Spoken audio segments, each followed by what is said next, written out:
জুমার দিনে আমাদের কী কী প্রিপারেশন নেওয়া উচিত, কী কী করা উচিত, প্রস্তুতি প্রস্তুতি কী কী?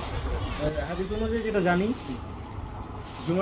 জুমার দিন শুরু হয় বৃহস্পতিবার রাত থেকে, মানে মাগরিবের পর থেকেই। তো মাগরিবের পর থেকে শুরু হয়।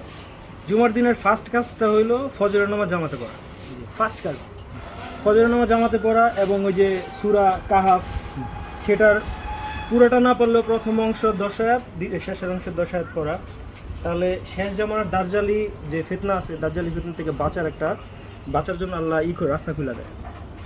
এবং সুন্দরভাবে গোসল কইরা পরিষ্কার হইয়া খুশবু লাগাইয়া প্রস্তুতি নিয়া পরিষ্কার হইয়া মসজিদে যাও।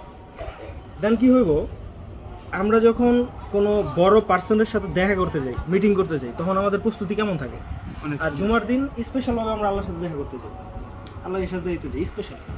তো সেই দিন আমাদের প্রস্তুতিটা কেমন হওয়া উচিত? আপনি আপনার সর্বোচ্চটা দিয়া সবচেয়ে ভালো কাপড় যেটা সেটা বললেন, সবচেয়ে সুন্দর খুশবু যেটা সেটা লাগাইলেন আতর, তারপরে সুন্দর পোশাকটা পরে আপনি সবার আগে মসজিদে যাওয়ার চেষ্টা করলেন। এটাই মোটামুটি প্রস্তুতি।